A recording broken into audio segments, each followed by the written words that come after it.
ირანის დიქტატორები შუაღამის ნახევარზე ნერვიულად დაინგრნენ მას შემდეგ, რაც მსხვერპლები დამალეს იმ დილას, რომელმაც გამოავლინა ის, რასაც თეირანი ცდილობდა დაემალა გისოსებს მიღმა, კამერებისგან შორს და თავდასხმების ხმაურში ჩაეხშო. ორგანიზაცია Iran Human Rights-ი აცხადებს, რომ 2026 წელს სულ მცირე 47 პოლიტპატიმარი იქნა დასჯილის სიკვდილით, რაც თითქმის 3-ჯერ მეტია, ვიდრე 2025 წლის იმავე პერიოდში დაფიქსირებული 16 შემთხვევა. ომი რეჟიმისთვის საფარველად იქცა, რათა დაეჩქარებინა განაჩენების გამოტანა, ოჯახები ირანის ხელმძღვანელობამ იფიქრა, რომ ჰორმუზზე გაშვებული რაკეტები, შეერთებული შტატების თავდასხმები და გლობალური ეკონომიკური კრიზისის შიში მთლიანად დაიკავებდა საინფორმაციო სივრცეს. მაგრამ შედეგები უკვე გამოჩნდა. იმ დროს, როცა დონალდ ტრამპი ახალ თავდასხმებს ბრძანებდა, სამხედრო ინდუსტრიას აჭერდა ზეწოლას და აცხადებდა, რომ ირანი მალე დამარცხდებოდა, ფარუმის სიკვდილით დასჯების შესახებ ბრალდებები კვლავ დისკუსიის ცენტრში დაბრუნდა. ჩვენ დავიწყეთ მშრალი შიმშილობა. ჩვენ ვაპროტესტებთ სიკვდილით დასჯის განაჩენს. ჩვენი მოთხოვნა არა სიკვდილით დასჯას. შიმშილობა, თქვით არა. ეს არის შიმშილობა, რომლის გამოც დღეს 7 ბიჭი სიკვდილით დასჯაზე წაიყვანეს. ჩვენ წინააღმდეგი ვართ ამ სიკვდილით დასჯის განხორციელების.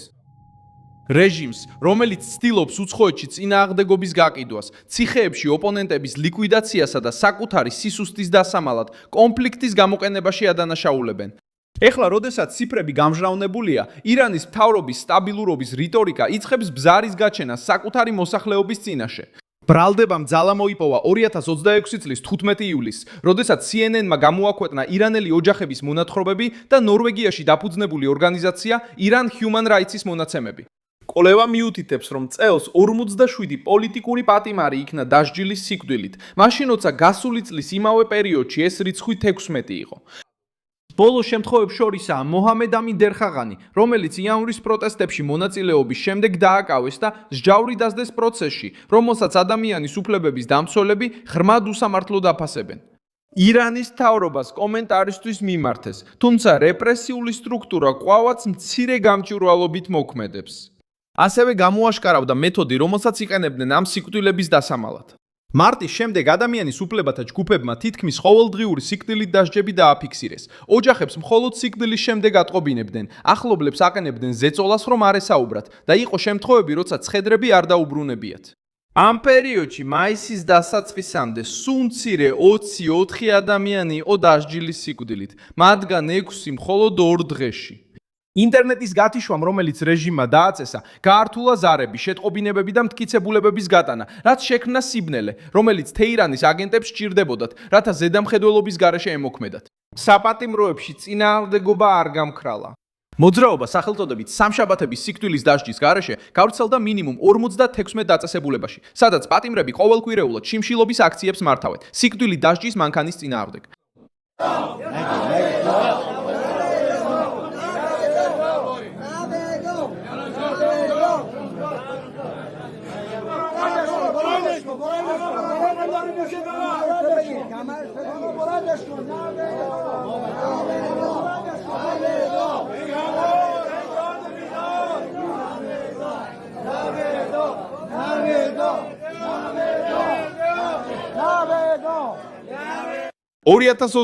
წლის 29 მარტის ღამეს არეულობის საწინააღმდეგო ძალები შეიჭრნენ გესელ რეზარის ციხის ერთგანყოფილებებაში, რათა 6 პოლიტიკური პატიმარი გაეყვანათ.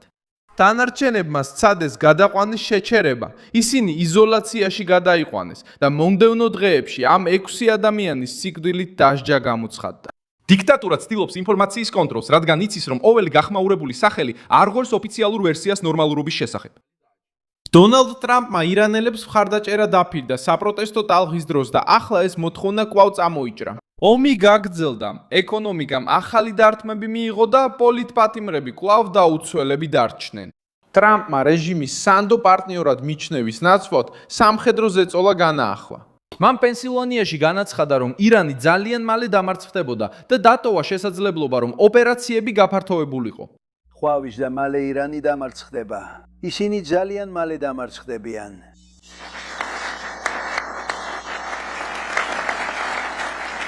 გონია რომ კიდევ უკეთესი იქნება, მაგრამ იცით, მაინც საოცარი იყო. მადლობა. თუ 15 ივლისის თავდასხმებმა დააზიანა სანაპირო თავდაცვითი ობიექტები და სამხედრო პოზიციები, რომლებიც გამოიყენებოდა ჰორმუზის სრუტის გამო დაპირისპირებაში, მაშინ როცა თეირანმა საპასუხოდ დაარტყა რეგიონში ამერიკის შეერთებულ შტატებთან დაკავშირებულ ობიექტებს. ტრამპმა ასევე მოუწოდა მთავარ თავდაცვის მწარმოებლებს დააჩქარონ წარმოება. კარლაილში არმიის სამხედრო კოლეჯში გამართულ შეხვედრაზე პრეზიდენტმა მოითხოვა მეტი სისწრაფე ხარისხის შემცირების გარეშე. მიზეზი ნათელია. ომებმა ახლო აღმოსავლეთში და უკრაინაში ამოწურა მარაგები და აჩვენა შეზღუდვები ამერიკული ინდუსტრიული შესაძლებლობების მხრივ.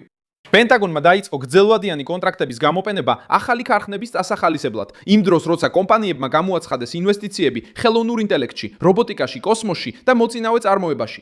ვაშინგტონს სულს შეინარჩუნოს ზეწოლა ისე, რომ აღჭურვილობის ნაკლებობამ არ შეამციროს მისი ძალა. ზეწოლა ასევე გამოჩნდა ბრძოლის ველის გარეთაც. 15 ივლისს დონალდ ტრამპმა გამოაცხადა, რომ ირანმა გაათავისუფლა ამერიკელი ქალი, რომელიც 2024 წლის დეკემბრიდან იყო დაკავებული. იდენტობა არ გამოუცხადებიათ, მაგრამ ის უკვე ირანის ტერიტორიიდან იყო გასული და უსაფრთხოდ იმყოფებოდა. გათავისუფლება იმავე დროს მოხდა, როცა ვაშინგტონი ახალ ზომებს განიხილავდა, ხოლო თეირანი ცდილობდა მოლაპარაკებებისთვის რაიმე სივრცე გაეხსნა. ეს ჟესტი აჩვენებს, რომ რეჟიმი ზეწოლის წონას გრძნობს, მაშინაც კი როცა ცდილობს საკუთარი მოსახლეობის წინაშე კონტროლი აჩვენოს. რობერტ პეიპი, ჩიკაგოს უნივერსიტეტის პროფესორი, ბევრად უფრო ბნელ პროგნოზს წარადგინა. მან განაცხადა, რომ სოფლიო ეკონომიკა უფსკრულს უახლოვდება და სცადა ტრამპი ჰერბერტ ჰუვერთან შეედარებინა. ეს მხოლოდ იმაზეა დამოკიდებული, რამდენად ცუდი იქნება. არ არის ისე, რომ ცუდი არ იყოს. ტრამპი აუცილებლად ჰერბერტ ჰუვერად გადაიქცევა. აუცილებლად. ჰუერის სახელი ასოცირდება სიღარიბესთან და გაჭირვებასთან ამერიკის შეერთებულ შტატებში. დიახ, სწორედ ასეა. და ეს იმიტომ, რომ ეს გლობალური დეპრესია იყო, ეს მხოლოდ ამერიკის შეერთებულ შტატებში არ მოხდარა. როცა ტრამპმა უთიერთგაგების მემორანდუმს ხელი მოაწერა, თქვა, ჩვენი ნავთობი 4 კვირაში ამოიწურება და მე არ მინდა ჰერბერტ ჰუვერად ვიქცე. კარგი, ტრამპმა უთიერთგაგების მემორანდუმს ხელი მოაწერა და ნავთობი არ გაათავისუფლეს. მაგრამ ეს ნავთობის მარაგები, რიჩარდ, იგივე სიჩქარით მცირდება როგორც ადრე. არავინ ნამდვილად იცის, რამდენად ცუდი იქნება ეს, მაგრამ ყველა მიცის, რომ საქმე იმაშია, რამდენად ცუდი იქნება. არა ისე, რომ ცუდი არ არ იყოს. ასე რომ, როცა ეს ნავთობის მარაგები იკლებს და ჰორმუზი დახურული რჩება, ჩვენი ყველა რეზერვი, ჩვენი დამატებითი გაზი, ეს ყველაფერი დასულდა, რიჩარდ. ასე რომ, რაც ხდება არის ის, რომ სოფლიო ეკონომიკა სულ უფრო და უფრო უახლოვდება უფსკრულში ჩავარდნას. გაფრთხილება დაკავშირებულია ჰორმუზში ნავთობისა და საქონლის ხანგრძლივი შეწყვეტის რისკთან. ეკონომიკური საფრთხე არსებობს, იმიტომ რომ ირანი იყენებს მსოფლიო ვაჭრობას იარაღად და თითოეულ გემს შანტაჟის ინსტრუმენტად აქცევს. ხელისუფლების წარმომადგენლები და ანალიტიკოსები აცხადებენ, რომ ირანი მიანიშნებს იემენის მარშრუტების გამოყენებაზე, რათა დაემუქროს გასასვლელს, რომელიც წითელ ზღვას ადენის ყურესთან აკავშირებს. გეგმა კიდევ ერთ ფრონტს გახსნიდა ვაშინგტონის წინააღმდეგ და ერთდროულად საფრთხის ქვეშ დააყენებდა ორ მნიშვნელოვან მარშრუტს, ჰორმუზსა და ბაბ-ელ-მანდებს. ჰუთის ლიდერებმა უკვე განაცხადეს კოორდინირებულ დახურვაზე, თუ ბრძოლები გაძლიერდება. გემებს აფრიკის სამხრეთით შემოვლა მოუწევდათ, რაც საწვავისა და საკვების ტრანსპორტირებას გააძვირებდა. სწორედ აქ ჩანს რეჟიმის პოლიტიკური და მორალური კოლაფსი ყველაზე ნათლად. თეირანი ცდილობს ძალა აჩვენოს სპარსეთის ყურეში, ემუქრება საზღვაო მარშრუტების დახურვით და ესხმის თავს ამერიკულ ძალებს, მაგრამ იძულებულია გაჩუმებინოს დაუცველი პატიმრები. საკუთარ ქვეყანაში კონტროლის შესანარჩუნებლად. რეპრესიები ომისგან განცალკევებული დეტალი არ არის. ეს ირანის ლიდერების გადარჩენის სტრატეგიის ნაწილია. რაც უფრო მეტ ზეწოლას განიცდის სამხედრო სტრუქტურა, მით უფრო აჩქარებს სასამართლო სისტემა განაჩენებს და ოპოზიციონერებს ომის მტრებად მიიჩნევს. დაპატიმრებულთა ოჯახები ახლა ყურადღებისთვის იბრძვიან დაბომბვებთან, მუქარებთან და მოლაპარაკებებთან ერთად. ზოგიერთი მათგანი ირანის გარეთ ცხოვრობს და ინტერვიუებს იხენებს, რათა სახელები გაავრცელოს მანამ, სანამ გვიან არ იქნება. სხვა ოჯახები მეთვალყურეობის ქვეშ რჩებიან, არ იციან როდის მიიღებენ ზარს, ან ექნებათ თუ არა უფლება საკუთარი ნათესავები დაკრძალონ. რეჟიმი ამ შიშზეა დამოკიდებული, რათა ახალი პროტესტები აღკვეთოს. მაგრამ ყოველი გახმაურებული სიკვდილი დასჯა ზრდის პოლიტიკურ ზიანს და აჩვენებს, რომ თეირანის მიერ გამოცხადებული ძალა სინამდვილეში ციხეებში არსებულ დაუცველობას მალავს. ტრამპი ცდილობს ეს სისუსტე მთლიან ზეწოლად აქციოს. სამხედრო წარმოების გაფართოება, ირანულ პოზიციებზე თავდასხმები, სავაჭრო მარშრუტების დაცვა და მოლაპარაკებების მოთხოვნა ქმნის სტრატეგიას, რომელიც რეჟიმის სამოქმედო არეალის შემცირებას ისახავს მიზნად. ამოცანა არ მისცენ თეირანს საშუალება დრო თავის მოკავშირედ გამოიყენოს და გააგრძელოს ოპონენტების სიკვდილით დასჯა, მაშინ როცა მსოფლიო მხოლოდ ბრძოლებს ადევნებს თვალს. რამდენიმე კვირის წინ ჩვენმა საყვარელმა მეგობრებმა ირანიდან 111 რაკეტა გაუშვეს. ისინი მიმართეს აბრაამ ლინკოლნისკენ, რომელიც სხვათა შორის ძალიან ლამაზი ავიამზიდია.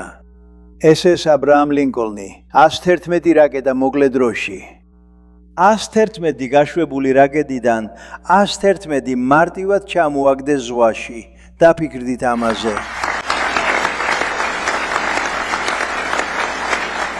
ომმა უკვე აჩვენა, რომ ირანის მთავრობას შეუძლია გარკვეული დროით დამალოს მსხვერპლი, მაგრამ ყველა სახელის წაშლა არ შეუძლია. შემდეგი დაპირისპირება შეიძლება ჰორმუზში არ დაიწყოს. შეიძლება ციხეებში დაიწყოს. როცა შიში დიქტატორებს დაცვას აღარ გაუწევს და იმ აჯანყებას გააძლიერებს, რომლის ჩახშობაც მათ სცადეს. დიდი მადლობა, რომ ეს ვიდეო ბოლომდე ნახეთ. მხარი დაუჭირეთ ჩვენს პროექტს და ფინანსურად დაგვეხმარეთ თქვენს ეკრანზე მოცემული ფიქსის გასაღების საშუალებით. ჩვენ დამოუკიდებელი არხი ვართ. ჩვენ ვცდილობთ, რომ თქვენ ყოველთვის სიმართლით ინფორმირებული იყოთ. თქვენი მხარდაჭერა გვეხმარება, რომ საქმიანობა გავაგრძელოთ.